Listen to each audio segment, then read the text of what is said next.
Let us commit God's word. Father, we commit your precious word into your hands. Lead us, guide us, Lord.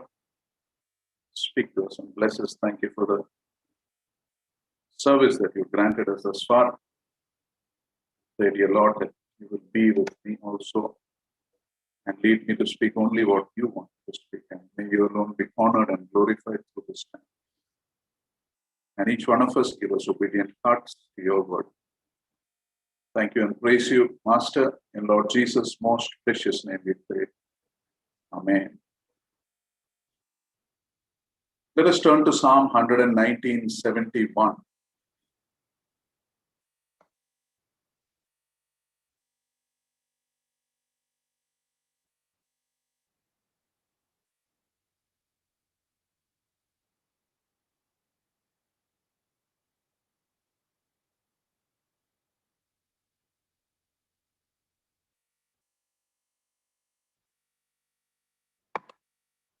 Psalm 119:71. It was good for me that I was afflicted, that I might learn your statutes. You know, the worship message that Brother David shared is beautifully connected to what I'm going to share. I believe the Lord was preparing our hearts. In worship time, we were asked a question, something like this: why does the righteous also suffer like the unrighteous? And sometimes the suffering is even more for the righteous. One person asked this question in another way, and that was, if I follow the Lord Jesus Christ, will I suffer more? It's a very important question to answer, because as human beings, we normally try to avoid pain. Not only is the world outside, but even religious people view suffering as entirely negative. In most world religions, health and prosperity are the result, a reward of good and faithful life, while suffering and sickness are curses, the result of evil deeds in this life or the past life. Of course, we don't believe in a past life. And the prosperity gospel, we have a prosperity gospel that says suffering is a sign of God's disapproval. Suffering is not God's will for you.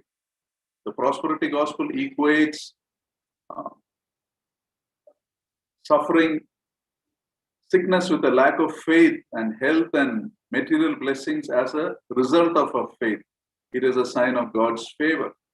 Not only that, even as believers, when we go through suffering, we wonder many times if God is angry with us. One lady from her childhood, because of a medical problem, she used to have multiple surgeries. Each year, she was kind of living in and out of hospitals. She says, throughout her childhood and adolescence, she was convinced that a good God couldn't love me and watch me suffer at the same time. So she says, at one point of my life, I concluded that God was either not good, or he didn't exist, or he didn't care. If he was good and cared about me, then why all this happened to me? You know, most of us, I believe, when we go through trials and sufferings, at some point of time, we begin to doubt if God is for us. And then, if he is for us, why has this happened to me? And because of this, many of us stop following God also.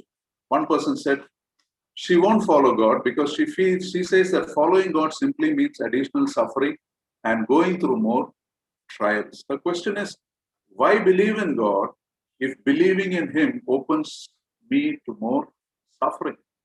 Now, this is a genuine question, and especially as believers, we must be clear about the answer. Why would God cause pain to someone who trusted in him?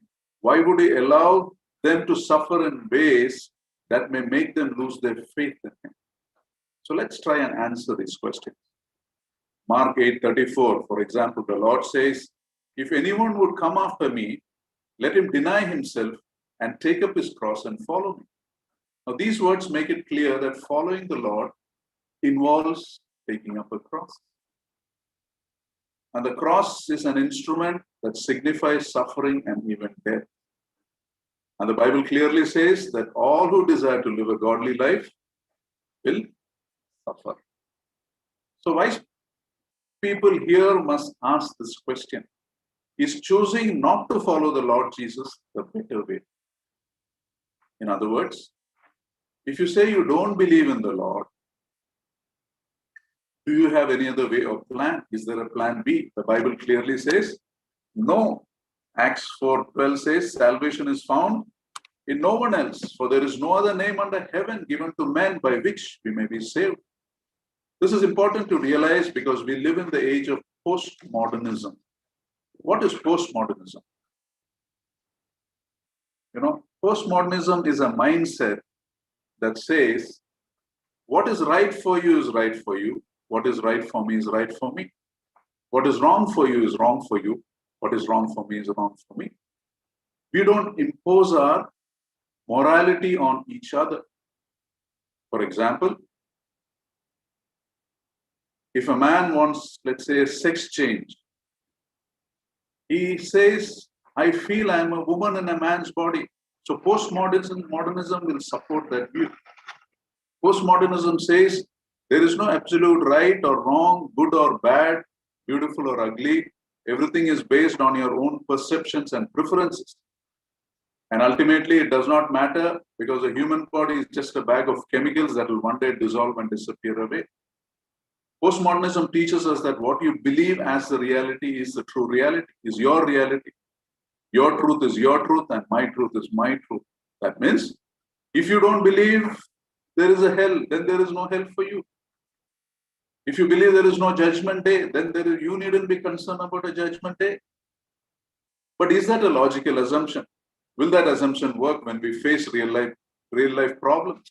For example, let's say there is someone who believes that cancer does not exist. Will that belief protect him from getting cancer or not getting cancer? No. You're not believing cancer exists will not keep you from getting cancer. Now, during the COVID times, there were many who believed that this COVID-19 is just like a common cold virus and simply a big hue and cry is made by the media and the pharma companies. And they didn't take the required precautions. Many such people fell seriously ill, had to be put on ventilators, and many have died. You see, your truth is your truth and my truth is mine does not work in real life situations. Or to use another example, we read of the terrible things that happened in history. For example, the killing of 60 lakh Jews in the Holocaust, or the communist countries murdering their own citizens. Now, if someone were to take us into the past and show you the actual murder of those 60 lakh Jewish people, or take you to Russia, where under Stalin was supposed to have killed or starved 600 lakh people under his regime in their political labor camps called the gulags. Suppose we were taken to those places and we get to see those gruesome murders. What would your reaction be? What would my reaction be? What would you say? Can we honestly say there is no absolute right or wrong, good or bad? Everything is based on your perception and preferences. Can we say what is right for you is right for you? We don't impose a morality on each other. No, if you are normal people, we will feel that anger welling up against us and we would say, this must be stopped. This is evil. There is no two ways about it. Now where did that reaction come from? If we are just a bag of chemicals that will one day dissolve and disappear. You see, there is nothing called as your truth and my truth because what we believe in does not change reality.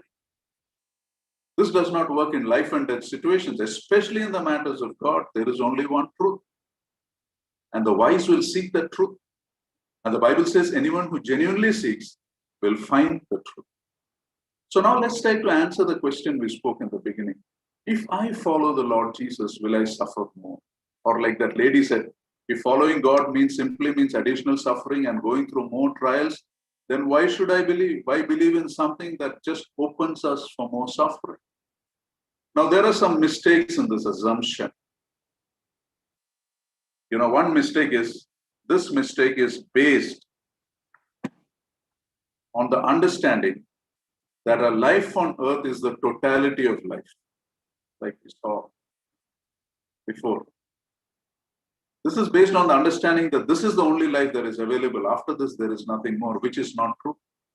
The Bible says this is not the complete life. In fact, our life on earth is just a fraction of our total life. Our total life lasts forever. When you come into existence at the conception in your mother's womb, we begin a life that never ends. It goes on forever. Human existence is eternal, either in our mother's womb, either in the joyful presence of God or in the absence of God under His wrath. And the first part of that existence is our life in this world. And this first part is a very tiny part of our life, total life. The next part is a huge part, because that is a life that lasts forever. In one of the two places, either with joy in the kingdom of God or with misery in hell. In Matthew 25:46, the Lord Jesus says to the unrighteous, they will go away to eternal punishment, but the righteous into eternal life. You see, human existence is eternal either in the joyful presence of God or in the absence of God under His wrath. The Lord Jesus says in John 3:36, whoever believes in the Son has eternal life.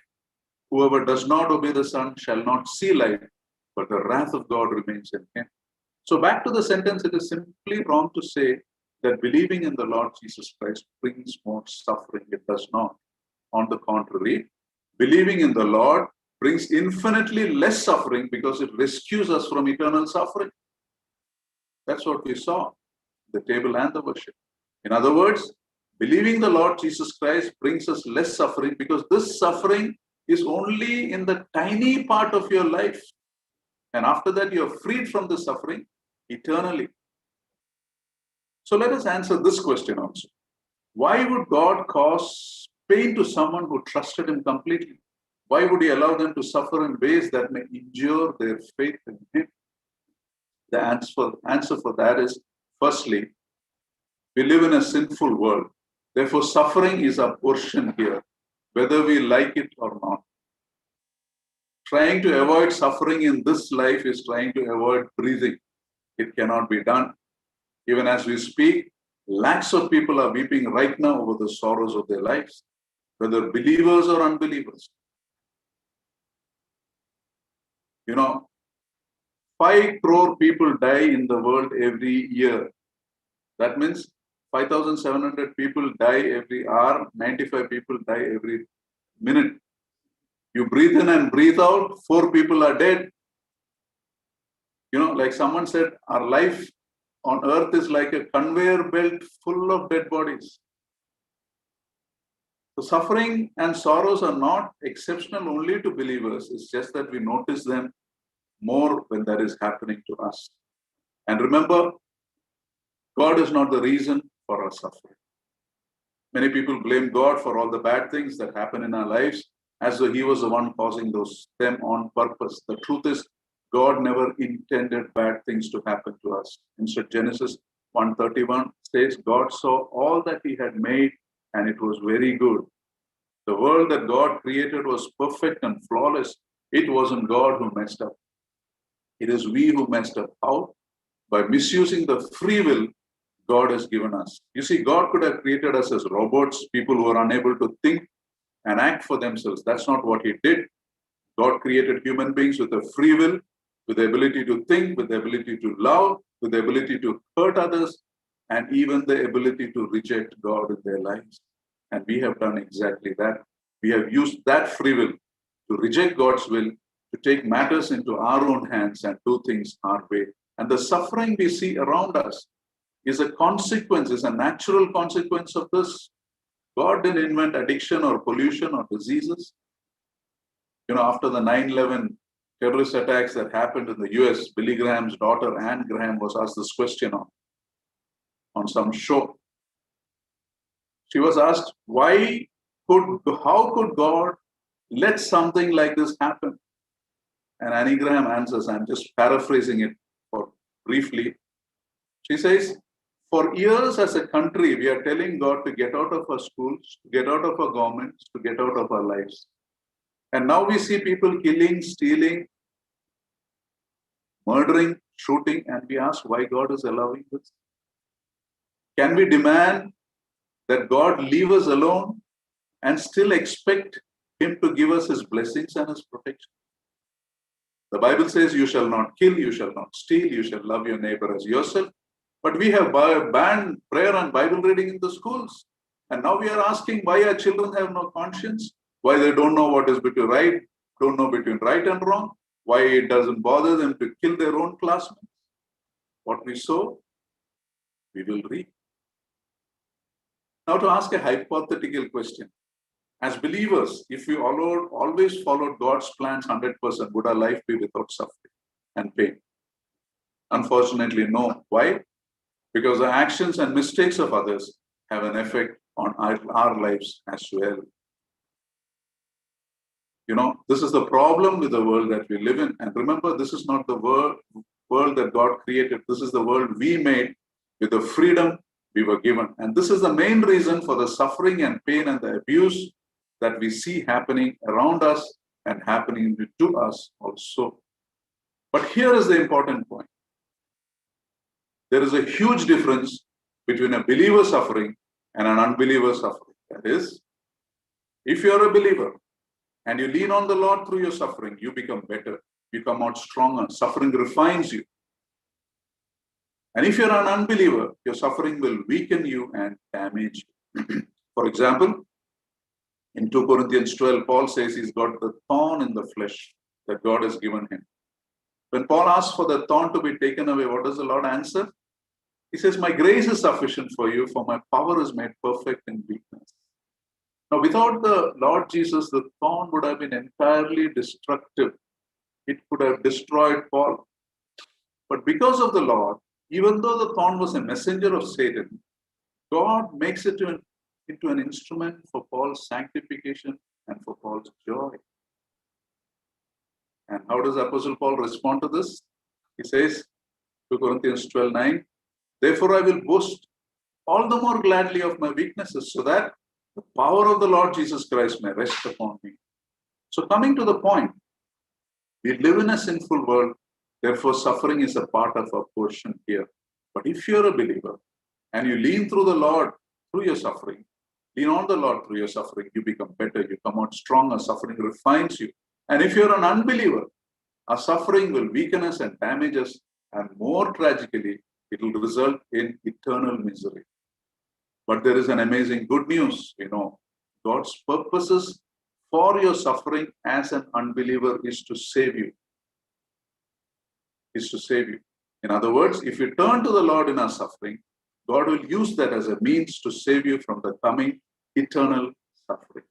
In other words, the very salvation that is part of our portion in this world, God uses that very suffering as a means of our salvation if you're an unbeliever. And if you're a believer, God uses the suffering to make you better.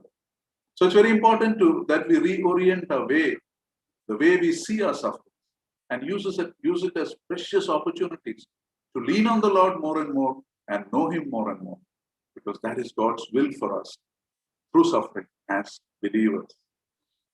I was reading of the testimony of a sister who was halfway through her pregnancy, and she goes through an ultrasound, and the ultrasound shows that there might be something wrong with the baby. The baby may have some chromosomal disorder. You know, so they are supposed to do a blood test that will take about 2 weeks for the results to come in. So they take that blood test and they wait, tensed. And when the test results come after 2 weeks, the baby is fine. There is no problem. So she asks her husband, how much did you pray in the last 2 weeks? And he said, all the time. You see, a tough situation makes us more fervent in prayer if we depend on the Lord. Had they not depended on the Lord, probably they would have crumbled and got crushed under the weight of their tension and trouble. You see, afflictions reveal God's faithfulness and God's sustaining power in a way we never experienced before when everything is going well with us. I was reading a letter that said like this: if you never felt sick, how will you know that I am your healer? If you never had to pray, how will you know that I am your deliverer? If you never had a trial in your life, how would you know that you are an overcomer? If you never felt sadness, how would you know that I am your comforter? If you never made a mistake, how will you know that I am your forgiver? If you never were in trouble, how will you know that I will come to your rescue? If you were never broken, how will you know that I am your restorer? If you never had a problem, how would you know that I can solve it? If you never went through fire, how could you become pure? If I never disciplined you, how will you know that I love you? You see, afflictions reveal God's faithfulness and mighty sustaining power. It was good for me to be afflicted, that I may learn your statutes. Somebody said, our scars, the scars we have, is the proof that God heals. If you have traveled by a ship, you would see lifeboats in a ship. Most of the time, a lifeboat is never used. In other words, a lifeboat doesn't mean much to the passengers who are traveling in the ship when the sailing is smooth. But when the storm comes and the ship is in the danger of sinking, then the lifeboat becomes everything. Similarly, when we are sinking in affliction and we grab onto God's promises, we realize that they uphold us, they save us. When trouble and disaster fall on a man who does not know God, he will most likely collapse. But when they fall on a man who walks with God, a man or a woman, they bring out the strength and beauty, the endurance and nobility that are kept by God within him. You see, you may be going through a difficult day today, but that's not necessarily a negative thing. A difficult day is not necessarily your worst day. God will use that difficulty to produce precious things within you that you will treasure in the days to come. Because our suffering shows us what God can do. Afflictions, pain, disappointments, and loss enable us to see God in action like never before. Corrie Boom once said like this: God doesn't have problems, he has only plans. God doesn't make bad days or good days for you. God makes each day fit perfectly for his plans for you. He made this day that you can glorify him. He made this day that you can draw closer to his heart. He made this day so that you can see your life from his point of view. Jeremiah 29:11 says, we all know that by heart, many of us, for I know the plans I have for you, declares the Lord, plans to prosper you and not to harm you, plans to give you a hope and a future. Many people use this promise for earthly blessings, but the scope is much more. It is not really about earthly blessings. You see, this promise is not for us to be comfortable and happy on earth. This promise is not about having a nice house or a nice car or a job that we like. Not that any of these things are bad or that we shouldn't desire them. That's not the point. But you see, God's plan for us is unbelievably more precious. And that plan is, he wants us to be part of his family. You know, a family that dwells with him in heaven, a family that indwells the kingdom of God while we live on earth.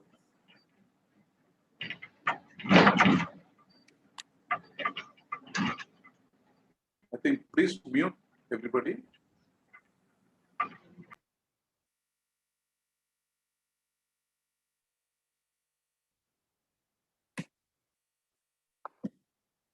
You see, God wants us to be part of his family.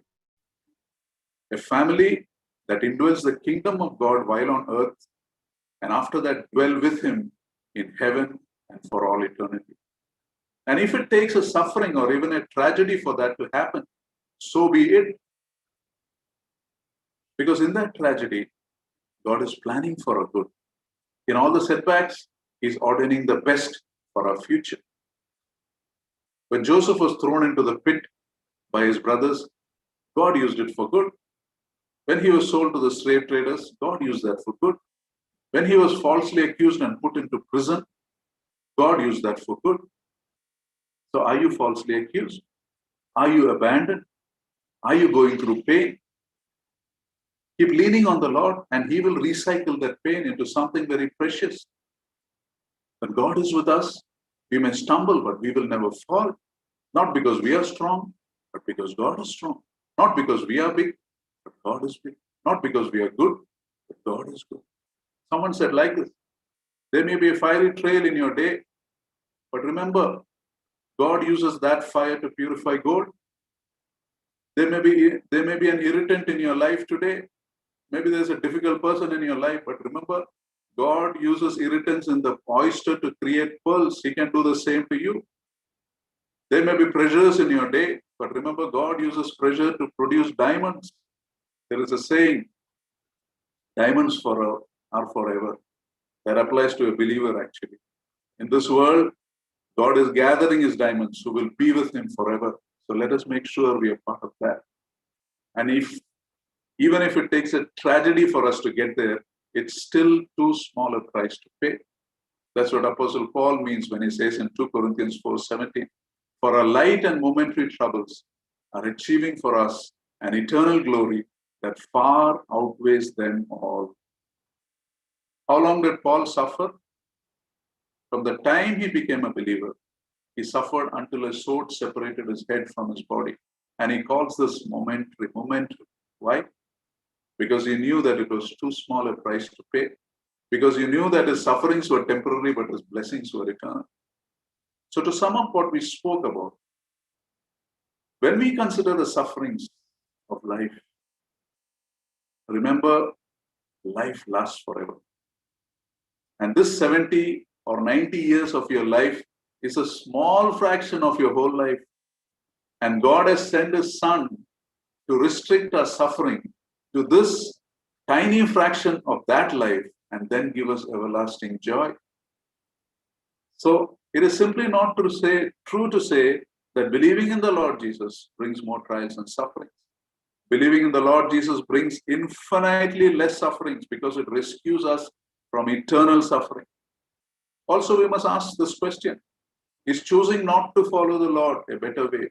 In other words, if you say you don't want to follow the Lord, do you have another way? Is there a plan B? Also remember, your truth is your truth and my truth is my truth. Doesn't work in real life situations, especially in life and death matters. In matters of God, there is only one truth, and the wise will seek that truth. And the Bible says, everyone who genuinely seeks will find the truth. So let us reorient the way we see the difficulties that are happening in our life and that are going to happen. As long as you live in this world, you will have trials. But let us use it as precious opportunities to lean on the Lord more and more and love Him more and more and see our life from God's point of view. Let us pray. Let us close our eyes. Father, we thank you for this time that you have given us.